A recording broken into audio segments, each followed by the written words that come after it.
Your powers are weak, old man. You can't win, Darth. If you strike me down, I shall become more powerful than you can possibly imagine.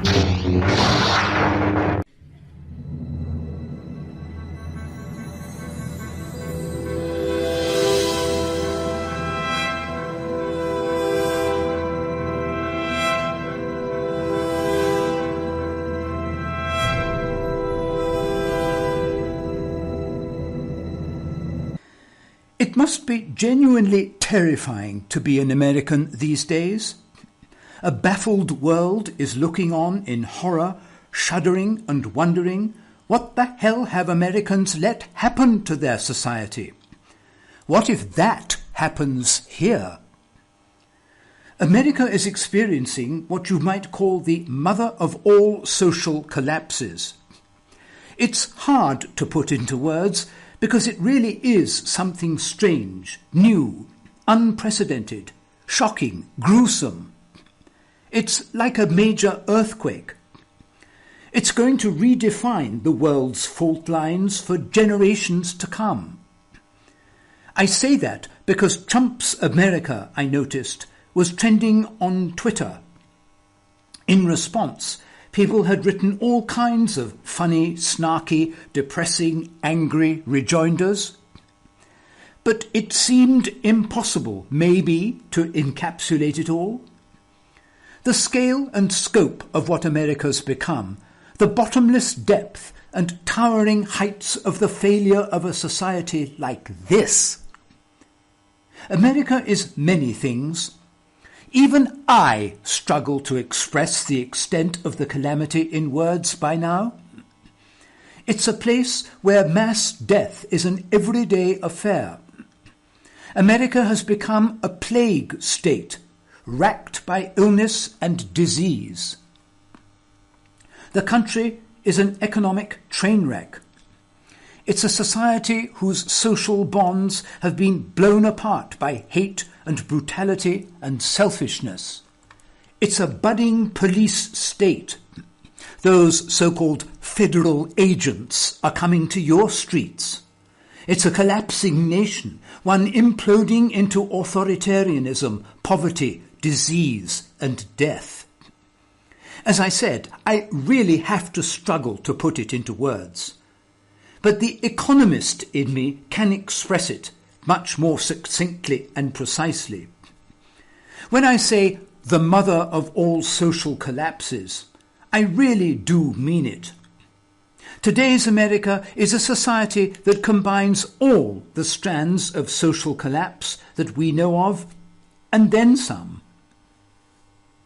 Yes, really. Economically, the America of today is really Soviet.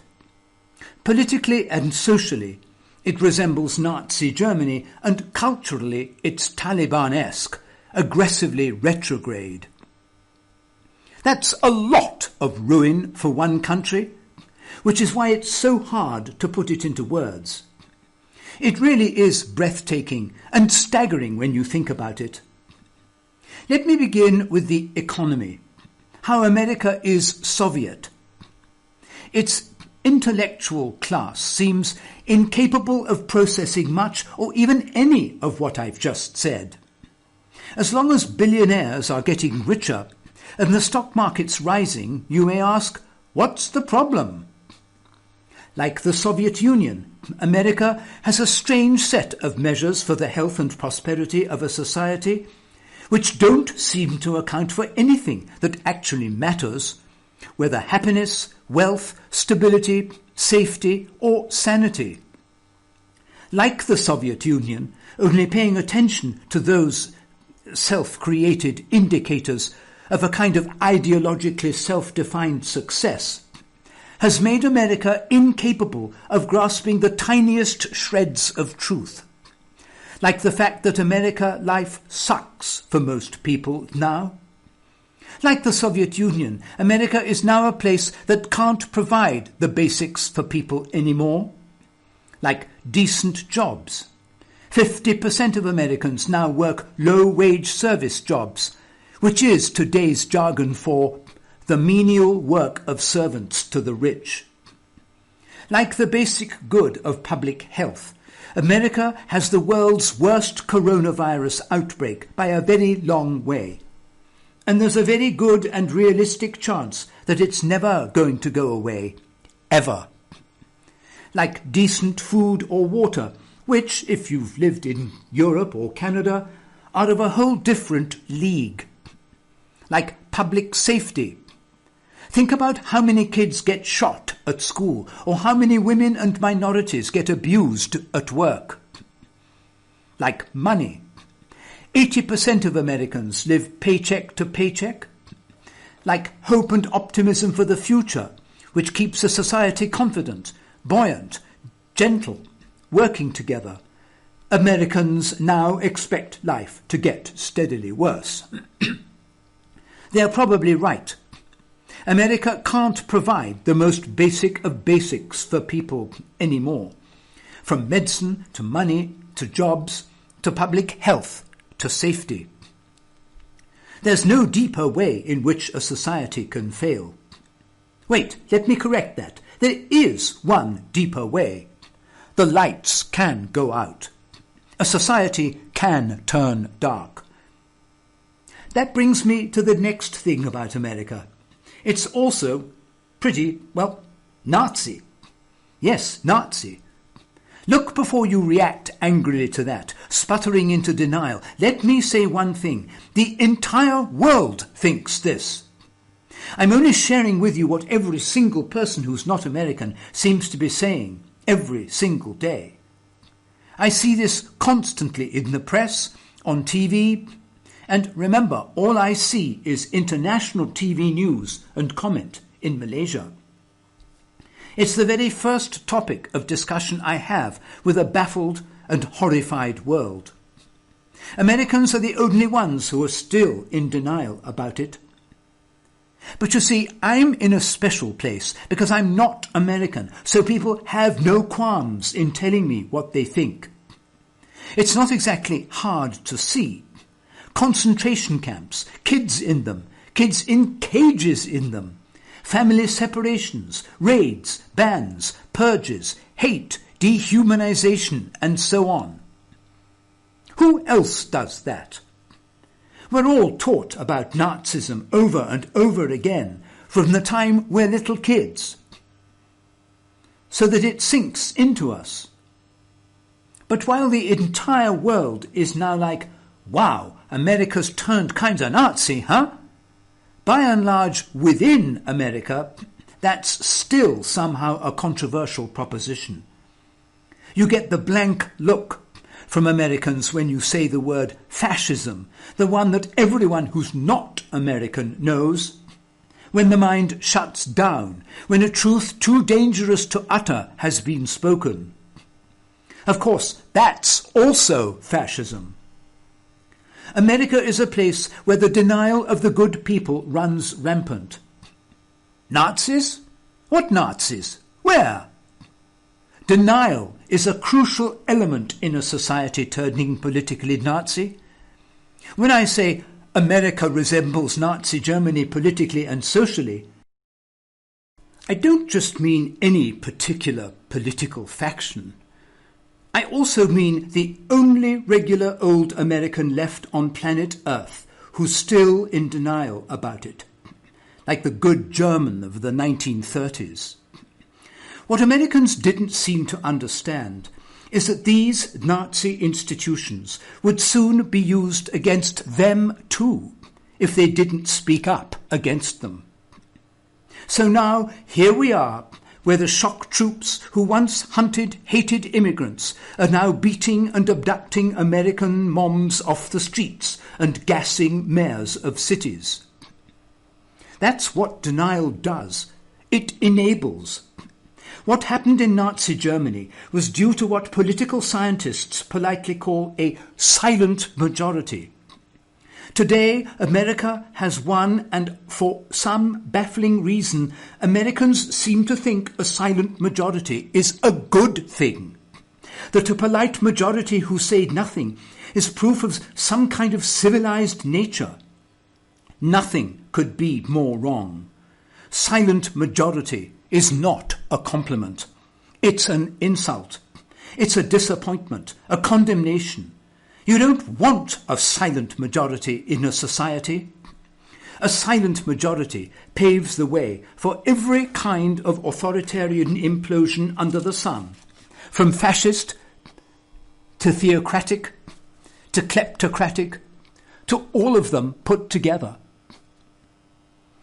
In the Islamic world, the silent majority is what let the fundamentalists and fanatics take over and wreck societies that were once democracies. In Nazi Germany, the silent majority is what brought the Nazis to power and then abuse it. In the Soviet Union, the silent majority is what let the communist machine wreck everyday life and society. Let me stress this again, because I think it's important. Americans seem to have been taught that a silent majority is a wonderful and noble thing. Like some kind of sleeping dragon who'll suddenly awaken and defend the land from the barbarians. It's not. A silent majority is not a good thing for a society to have. It's a terrible one. It's a patient on life support having a stroke. It's what we call that part of a society which is too scared, frightened, weary, or willfully ignorant to live up to its responsibilities as citizens of a democracy. A silent majority is a bad thing, not a good one. It's a negative.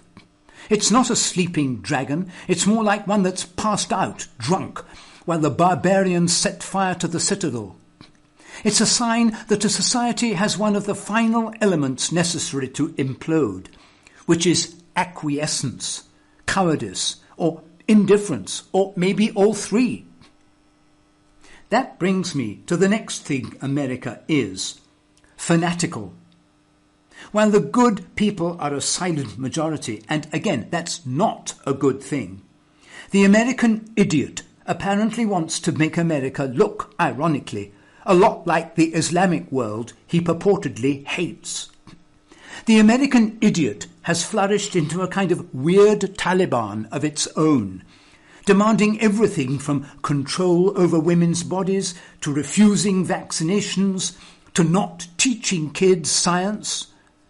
Nowhere else in the civilized world can you go and find the kinds of bizarre so-called debates you do in America over things for which there really is no debate. Should people wear masks? Does evolution exist? Should women not be objects and possessions? Are minorities human beings? Is it okay for a society to be a place of constant abuse, cruelty, aggression and violence? Should people have no right to health care? How about kids? Should they be taught superstition, not science, and then arm their teachers in case a mass murderer shows up? Americans don't get it, but nowhere else in the world is like this predicament. The closest analogue I have is the Islamic world, where people also tend to debate poppycock and superstition intensely and seriously, as though teaching a kid that human beings evolved was somehow going to seal their fate in the afterlife. But even in the Islamic world, America's levels of everyday cruelty and aggression are hard to find.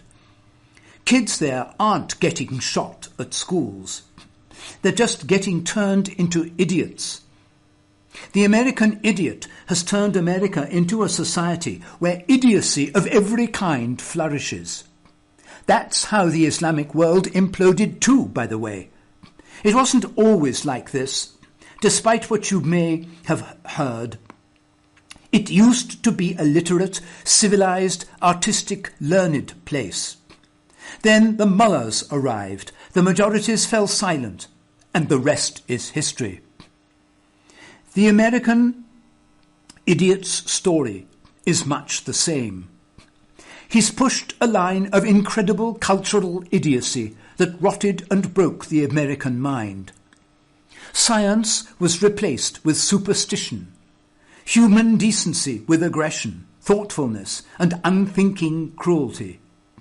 Knowledge, with the ignorances of racism, misogyny, hate, and greed. Trump's election was the triumph of the American idiot, and since then stunning leaps in idiocy have been made. The American idiot has successfully made every kind of superstition and regression into a debate, with the result that Americans can't go anywhere. There is a world now far more successful. Europeans enjoy vastly higher standards of living. They don't have to choose between their lives and their life savings. Canadians have good healthcare and decent pensions. But when you're busy debating whether, say, teachers should be armed or whether that secret police force abducting moms and gassing mayors really is doing just that, you cannot proceed forwards, only less backwards. If it feels frightening and surreal to live in America these days, it's because it is. America is undergoing the mother of all social collapses. Call it the MASC if you want an acronym. The social collapse America is having is a super collapse. It combines the worst elements of all the social collapses that we know of. Hence, the mother of all social collapses. Economically, America is a weird mirror image of the Soviet Union, a society that's unable to provide basics for its citizens anymore, leaving them to battle each other for whatever morsels of a decent life they can, in a perpetual, daily, desperate, bitter battle for survival. Just like in the Soviet Union, negligence and irresponsibility has led to economic stagnation, the implosion of the middle and working classes into mass poverty and mass hopelessness, and now, finally, to mass death. Politically, America really does resemble Nazi Germany right down to the silent majority, not just the concentration camps and secret police. The silence of that majority baffles the world, while Americans seem to think a silent majority is a good thing. Culturally, America is a cousin of the Islamic world, where crackpots and theocrats want to organize a nation as a crusade for salvation, not as a modern, functioning society where an army of idiots that's an overly powerful minority has rendered any kind of social progress flatly impossible. America's collapse is a real one, a special one. It isn't just a Nazi collapse. It isn't just an authoritarian collapse. It's just an economic collapse. It isn't even just a cultural collapse into hate and backwardness and superstition. It's all those things put together. The world hasn't really seen all that put together before. The Soviet Union didn't want to be a theocracy, and neither did the Nazis. The mullahs of the Islamic world wanted to provide basics for all. They weren't capitalists, but they were mistaken as to how to go about it. America combines all the strands of social collapse that we know of, and then adds some of its own, like the idiocy of the non-mask wearer or the anti-vaxxer or the Fox News addict. It's honestly terrifying to be American these days. The world is closing its doors to them. The bodies are piling up. You can't have a decent life, it seems. No matter how hard you work, you'll never pay off all those debts. There's an army of idiots led by a psychopath who think being able to carry a gun to Starbucks is a basic human right, but healthcare isn't. Where will you go? What will you do? You're living through the mother of all social collapses. It might just last another few years, but it might last for much longer yet.